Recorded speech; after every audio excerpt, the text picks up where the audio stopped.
දැන් මේ අත්හැරීම කියන ඒවා අපිට පුරුදු නැත්තේ ඇයි? අපිට මේ උතුම් ගුණධර්ම ආගන්තුක වෙලා ඔයාලගේ ගෙදරට නැත්තම් ඔයාලා ඉන්න ආයතනයට ආගන්තුකෙක් ආවොත් එයා ගොඩක් වෙලා රඳිනවද ඉක්මනට යනවද? ආගන්තුකයි ඉක්මනට යනවා, රඳින්නේ නැහැ. ඉතින් ඔයාලා ගෙදර ඉන්න අය ආවොත් එහෙම ඉක්මනට යනවද? ඒකේ මේ පළපදියම් වෙනවද? දැන් මට කියන්න, ඉවසීම, කරුණාව, මෛත්‍රිය අපේ හිත්වල ගොඩක් වෙලා රඳිනවද? එනවා යනවද? එනවා යනවා. රාගය පළපදියම් වෙලා, ද්වේෂය පළපදියම් වෙලා, මෝහය පළපදියම් වෙලා. දැන් අපි කියනවා සීල් රකින්න පුරුදු වෙන්න. සීල් සමාදන් කරනවා, සීල් රකින්න මහන්සි වෙනවා. මෛත්‍රී භාවනාව පුරුදු වෙන්න. මෛත්‍රී භාවනාවේ වාක්‍ය කියනවා, මෛත්‍රී භාවනාව පුරුදු වෙනවා. අනිත්‍යයි කියලා හිතන්න, අනිත්‍ය භාවනාව කරනවා, අනිත්‍ය භාවනාව පුරුදු වෙනවා. දැන් මට කියන්න මේ ඔක්කොම පුරුදු වෙන්න ඕනිනේ. රාගය කියන එක අපි ඒ වගේ කෝස් වලින් පුරුදු වුණාද? වැඩසටහන් තියලා රාගය කියන එක පුරුදු වුණාද? තප්පරයට එනවනේ. මෙතන එක්කෙනෙක් හරි ඉන්නවද මට රාගය කියන එක මට ඇති වුණේ පාඨමාලාවකින්? මේ පාඨමාලාව කළාට පස්සේ තමයි මට රාගය කියන එක ඇති වුණේ. මට තරහ යන එක කියන එක ඇති වුණේ මේ වගේ පාඨමාලාවකින්, කෝස් එකක් කරලා. ඉරිසියාව කියන එක මට ඉස්සර ඉරිසියාව තිබ්බෙම නෑ. ඩුබායි වල කෝස් එකක් තිබ්බ, ඒකට ගියාට පස්සේ තමයි මම ඉරිසියාව කියන එක ඇති වුණේ. මේක බොහොම අමාරුවෙන් මම ඒක ප්‍රැක්ටිස් කරේ. කියලා එකක් තියනවාද? ඉරිසියාව, රාගය, ආසාව, බැඳීම, ප්‍රේමය, දුක ඇතුලෙන් නිකම් එනවා. සිටි එනවා. එක එක අයුරෙන් එනවා හිතට. ඒවට කිසිම පුහුණුවක් ඕනේ නැහැ. ආසාව වැඩි වෙලා අපි යම් දෙයක් අපේ ජීවිතේ කරලා තියෙනවා නම් කලින් පුහුණුවක් නැතුවම ඒව කරන්න පටන් ගත්තා. ඒ වුණාට මෛත්‍රී භාවනාව තනියෙන් කරගන්න බෑ. කවුරු හරි කියලා දෙන්නම ඕන. අනිත්‍ය භාවනාව තනියෙන් කරගන්න බෑ. කවුරු හරි කියලා දෙන්නම ඕන. කටිනයක් කියන එක තනියෙන් ඉඳලා කරන්න බෑ. කියලා දෙන්නම ඕන. මෙහෙම බණ අහන්න කියලා තනියෙන් කරගන්න බෑ. කවුරු හරි සංවිධානය කළා පරිසරය හදන්නම ඕන. මේ වගේ බණ අහනවා කියන එකට එන්න කියලා කෑම බීම දීලා හෝල් වෙන් කරගෙන කලින් දැනුවත් කරලා පෝස්ටර් බැනර් ගහලානේ මේ අවස්ථාව උදා කරගත්තේ බණ අහනවා කියන එක. රාගය කියන එකට අපි එහෙම කලින් සූදානම ප්ලෑන් එකක් ඕගනයිසින් ඒ මොකවත් නැතුව එනවානේ. එහෙනම් පින්වතුනි, පින්වත් දුවේ පුතේ, ආදරණීය අම්මේ තාත්තේ, සංසාරේ අපිට හොඳටම හුරු පුරුදු කුසල්ද අකුසල්ද? අපිට සංසාරේ නොහුරු මොකද්ද? කුසල්. එතකොට ඔබම කියනවා නේද බණ අහනකොට අපේ හිතේ සැනසෙල්ලක් ඇති වෙනවා. අනේ ඒක නැගිටලා ගියාට පස්සේ නෑ. ඔය කතාවේ යථාර්ථය මොකද්ද? ඒ තමයි බණ අහනකොට ලස්සන හීනයක් දැක්කා වගේ ඇති වෙනව නේද සතුට? ඒ සතුට අපිට ආගන්තුකයි. අපි සතුටු වෙලා තියෙන්නේ කාලා බීලා නටලා සින්දු කියලා පාටි දාලා ඇවිදලා. අපිට දවසම බණක් අහනකොට සමහරට පැය 2-3 ගෙවා ගන්න බොහොම අමාරුයි. ෆිල්ම් එකක් බලනකොට, ගේම් ගහනකොට, Facebook එකේ ඉන්නකොට, පාක් එකට ගිහිල්ලා ඇවිදිනකොට, මොහොත ළඟ ඉන්නකොට දවස ගෙවෙනවා හොයාගන්න නැහැ. අකමැත්තෙන් එතනින් එන්නේ. මේ බනහලා දැන්නම් ඉවරයි වැඩසටහන කියනට අකමැත්තෙන් ගෙදර යන අය කවුද කියලා තුස්සන්. අයියෝ ඉවරුණා මට නම් බෑ යන්න.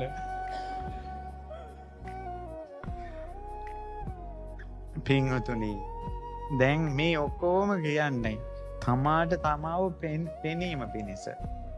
එතකොට අපි තේරුම් ගන්න ඕන ඔබත් මම වෙන් වෙලා ඔයාලව මම ලොක්ෙක් වෙලා ඔයාලා දිහා මෙහෙම බිම්බලාගෙන මම කියන එකක් නෙවෙයි.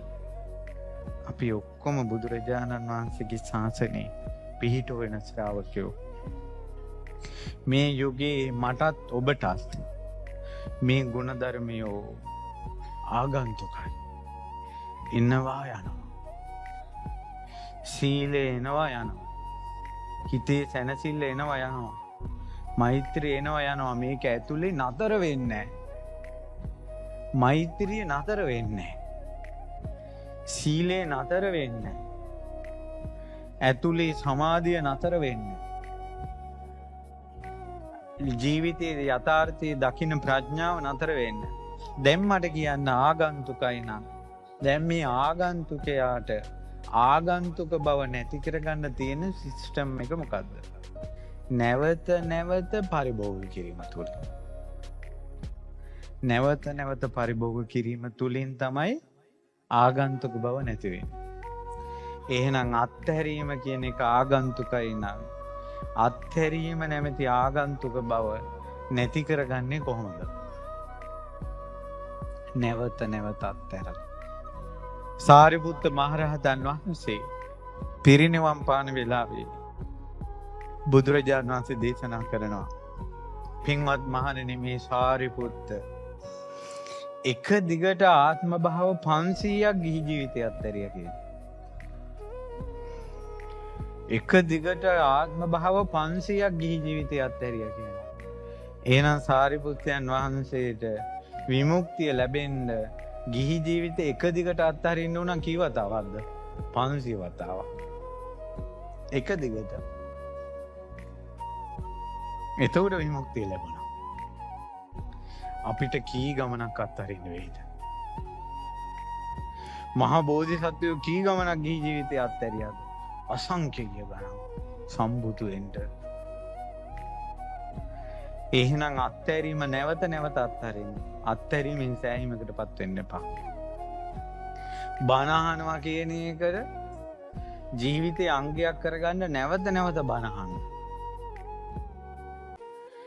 එහෙනම් පුරුදු වෙලා නැත්තම් පුරුදු වෙලා නැති දේ කරන්න සිද්ධ වෙන්නේ අමාරුවෙන්ද පහසුවෙන්ද?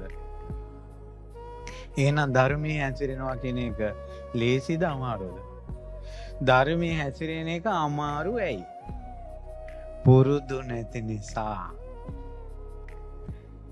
දැන් මට කියන්න මෙන්න මේ වගේ අමාරුවෙන් පුරුදු වෙලා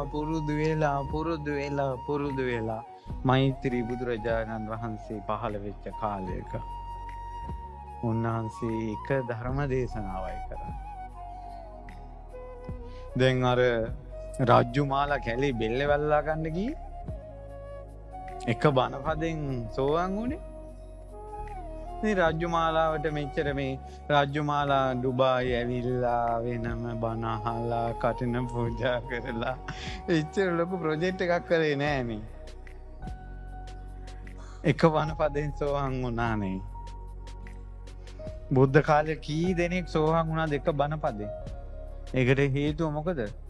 සංසාරේ පුරුදු කළා. පුරුදු කරලා හිත සූදානමින් තියෙන්නේ. මං කියන එක තේරෙනවනේ? හිත සූදානමින් තියෙන්නේ බුද්ධ කාලයක. ඒ සූදානමින් තියෙන කෙනාට ඒ යථාර්ථය අවබෝධ වෙන්න එක බණපදේ ඇති. එහෙනම් මට කියන්න චතුරාර්ය සත්‍ය ප්‍රකාශිත තථාගතයන් වහන්සේගේ ශ්‍රී සද්ධර්මය ඒකාන්තයෙන් පරිපූර්ණ වශයෙන් මුළුමනින්ම ස්ථීරව සාරවම මාර්ගඵල අවබෝධයට බුදුරජාණන් වහන්සේ දේශනා කළේ පුහුණු වෙන අයටද පුහුණු වෙච්ච අයටද? සසරේ පුහුණු වෙච්ච අයට. ඒ සසරේ පුහුණු වෙච්ච හිත නිවනට මෝරවන්න සතර සතිපට්ඨානෙන් පුළුවන්. ඒ බුදුරජාණන් වහන්සේ වදාළ සීල සමාධි ප්‍රඥා මාවතට පුළුවන්. මතක තියාගන්න දැන් පුහුණු කරන කෙනාට තමයි මෛත්‍රී බුද්ධ ශාසනයත් පිහිට තියෙන්නේ. ඒ නිසා පින්වතුනි පින්වත් දුවේ පුතේ ආදරණීය අම්මේ තාත්තේ ඔයාලා මේ රටකටත් ඇවිල්ලා ධර්මයේ පුරුදු කරන්න උත්සාහ කරනවා කියන එක ඔයාලගේ වාසනාව.